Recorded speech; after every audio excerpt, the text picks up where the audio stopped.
این داستان بچه نامرتب.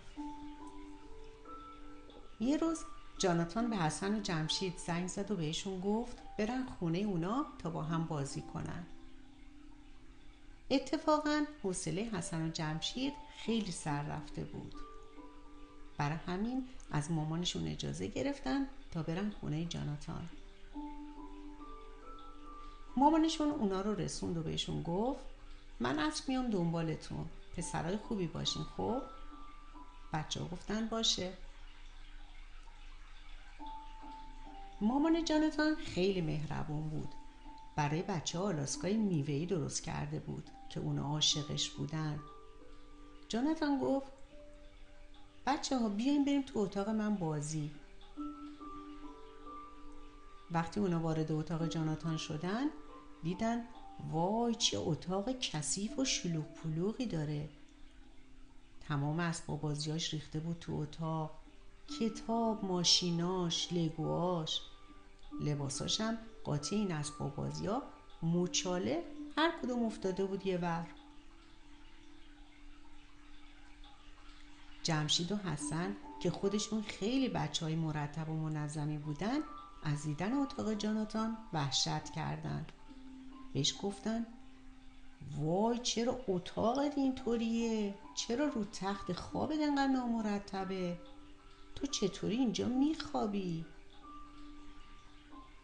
جاناتان گفت خب همینطوری دیگه، میام رو تختم که بخوابم، اما هر بار یه چیزی میخوره به پام یا میره زیر کمرم، مثلا اسباب بازی یا یک کتاب.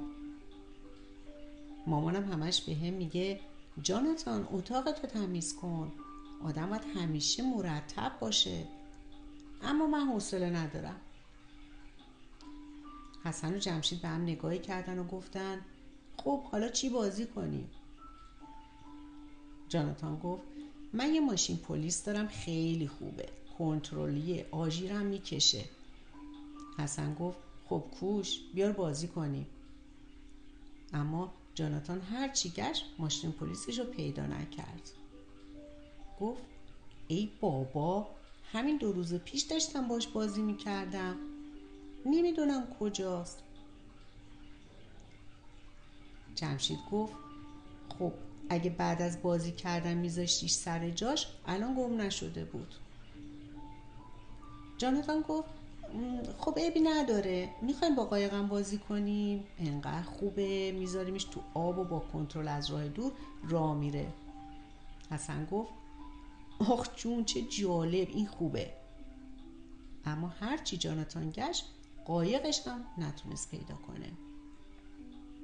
گفت وا چه عجیب، این که تا دیروز همینجا تو اتاقم افتاده بود، پس حالا کوش؟ حسن با ناراحتی گفت اگه بعد از اینکه بازی تموم میشد میذاشتیش سر جاش الان گم نشده بود. جاناتان گفت اصلا بیاین با لگو یه ماشین آتش نشانی درست کنیم. بچه ها گفتن باشه، اما هر کدوم از لگواش یه ور افتاده بود. کلی طول کشید تا همه رو جمع کردن و شروع کردن به درست کردن ماشین آتش نشانی.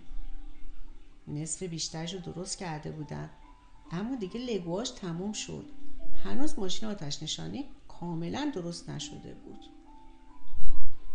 حسن گفت آخه جاناتان، آدم وقتی بازیش با لگواش تموم میشه همه رو باید جمع کنه و بذاره توی سبد یا جعبه که دفعه دیگه که خواست چیزی درست کنه همشون باشن. حالا ببین این همه زحمت کشیدیم، اما چون تو بی‌نظمی و لگوات رو گم و گور کردی نتونستیم تمامش کنیم. جاناتان خیلی ناراحت شده بود، چون اصلا به بچه ها خوش نگذشت و نتونسته بودن درست بازی کنن. مامان جاناتان اومد تو اتاق و گفت بچه ها قرار مامانتون بیاد و همه با هم بریم پارک. اما وقتی جاناتان خواست لباس بیرونش رو بپوشه کلاش رو پیدا نکرد، تازه جوراباش هم همه لنگه به لنگه بود. برای همین جاناتان و مامانش نتونستن با اونا برن پارک. وقتی اونا رفتن جاناتان حسابی با خودش فکر کرد که چقدر بد آدم نامرتب باشه. پس رفت به مامانش گفت مامان من میخوام اتاقمو تمیز کنم، میشه بیای کمکم کنی؟ مامانش گفت بله پسرم، همین الان میام.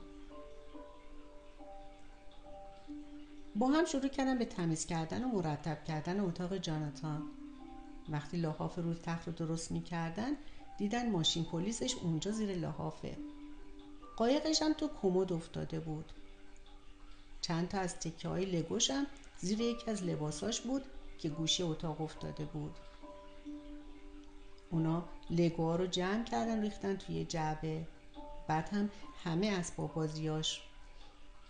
حالا نوبت لباساش بود که همه رو تا کردن و گذاشتن تو کشو. تیشرت ها توی کشو، شلوارا توی کشوی دیگه، جورابا و لباسی رام تو کشو بالایی. حالا انقدر اتاق جاناتان خوشگل و تمیز و مرتب شده بود که خودش کیف میکرد. جاناتان دیگه اتاقش رو کثیف نکرد چون سعی میکرد همه چیزو بذاره سر جاش. دفعه دیگه که حسن و جمشید اومدن خونه جاناتان خیلی سورپرایز شدن چون اتاقش خیلی تمیز بود. اونا تونستن خیلی خوب با اسباب بازی‌های جاناتان بازی کنن.